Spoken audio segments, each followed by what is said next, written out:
Next, we've got Galen, who is Galen Naranjo is from, let's see, I'm sorry, Galen Morgan from Tesuque.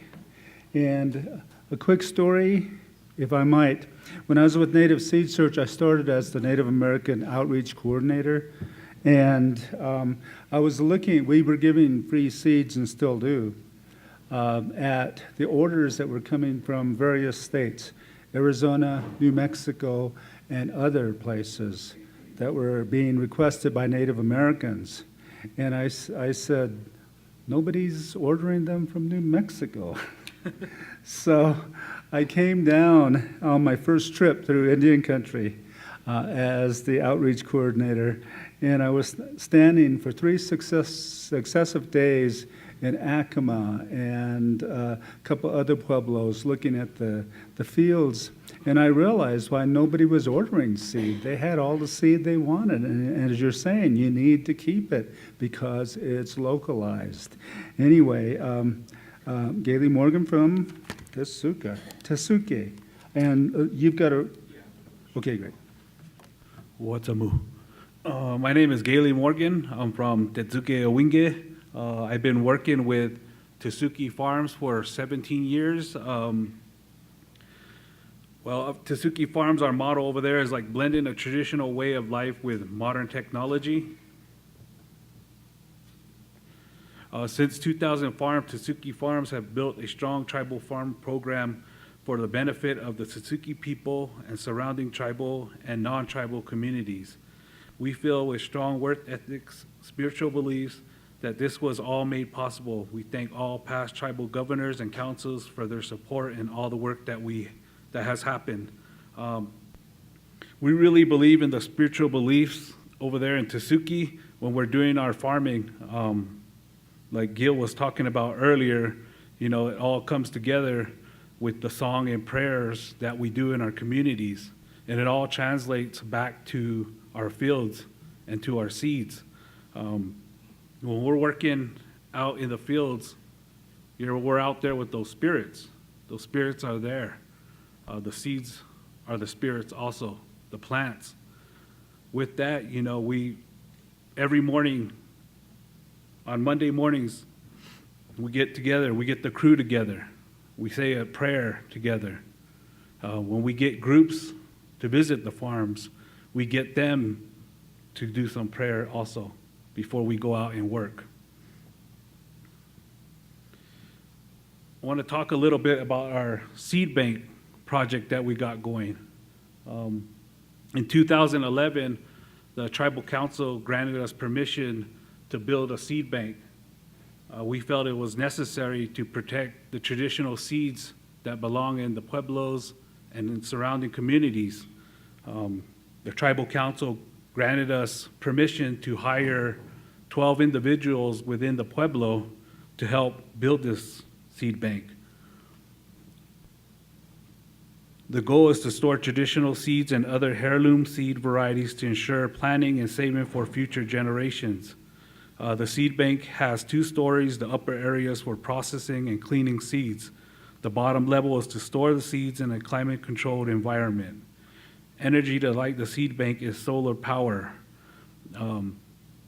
One of the things that the farm project at Tesuque didn't have was its own space to process seeds, to clean medicinal crops, and with this, we have actually a place to call home and also to call our seeds, a place to call the seeds to have a home. In 2014, we decided to construct 2 30 by 50 hoop houses for extended growing. We wanted to do it without the traditional heating with electricity and all that, so we're trying a different style.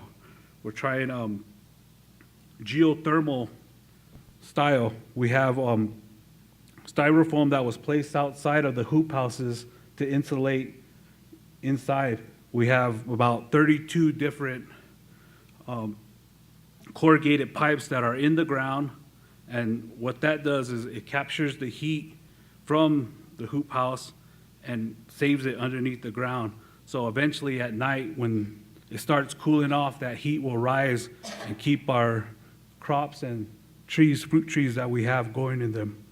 Right now in the first hoop house, we got some medicinal crops in there, and then we also got some fruit trees. One of the problems that we have is that we get early frost and we lose a lot of our bloom from the fruit trees. So we got some apricots, we got some cherries, and we got some peaches in the first hoop house. The technique that we have is called UFO planting style. The trees are at a 45-degree angle, and so whatever's below the base of the fruit tree, we trim. So we try to keep as much as we can on the top. This technique is called uprooting offshoots. So right now we haven't got a harvest from them yet. We're still dealing with a lot of the pests that come with farming, especially gophers. I'm pretty sure you farmers out there have a lot of problems with them. In our second hoop house, we have vertical growing strawberry patch, and that's also under the geothermal style. So that's just a little bit of what we're doing at Tasuki. I think that, as a farmer out there, it takes a lot. It takes a lot of hands to do the work that we're doing. Currently, we only have 2 employees. At one time, we had 4, but, we're blessed that we get a lot of help from outside sources. I see Tony Dormy here from Santa Fe Indian School.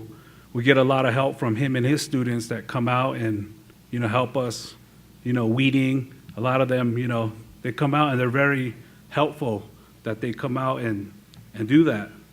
We also get a bunch of different groups from back east and from the West Coast.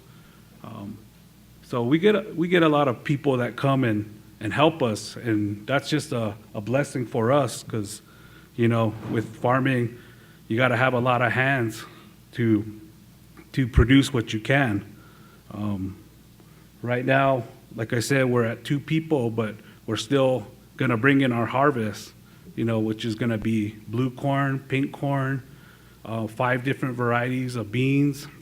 We got some pumpkins, and then also we're going to harvest our medicinal crop seeds that we are gonna take and harvest. What you see right here is the seed bank, the back. You see the volume right here. Our water supply is supplied by the Sangre de Cristo also. We're fed off the Rio Tasuki. What we did over there in Tasuki also for irrigation was installed drip system, and then we also did a sprinkler system. This is all fed by an artesian well. In Tasuki, we have a very short runoff season, and if the snowpack ain't great, we're suffering for water. And so the last resorts that we do is we go to our wells, and that's the last resort that we do there. But right now, we still have it under sprinkler and micro sprinkler system. The farm program also sets aside land for the community gardens.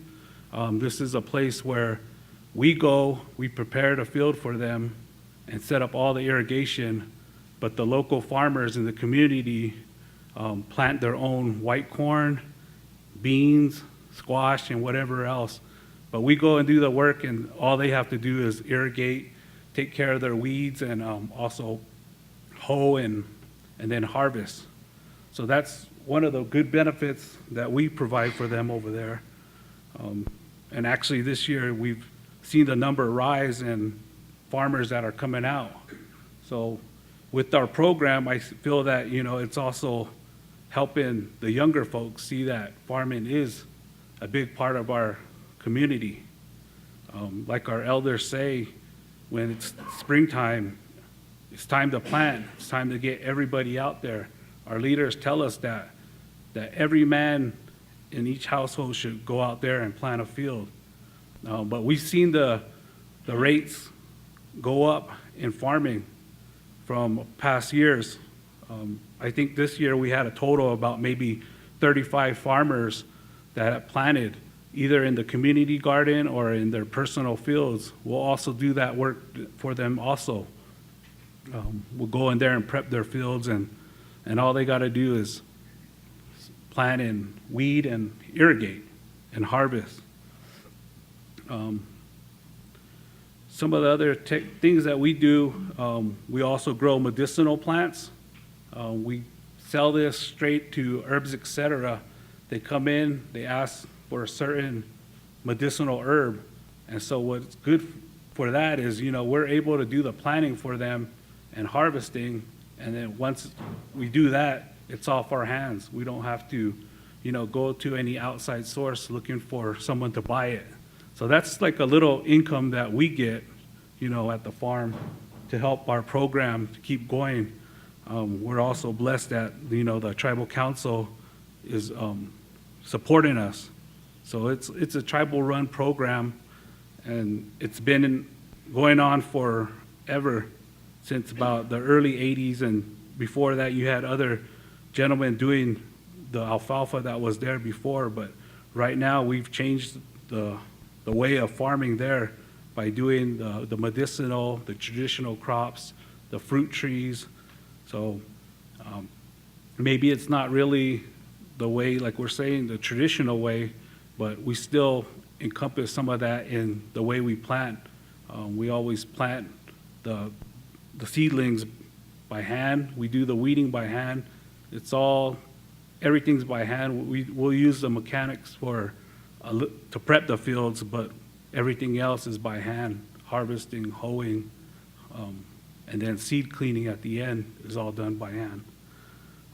So that's just a little bit of what we're doing at Tesuque Farms. Maybe when we do this questionnaire, I'll be able to, answer some of your questions that you guys would like to, ask, and I can answer in a good way. Thank you.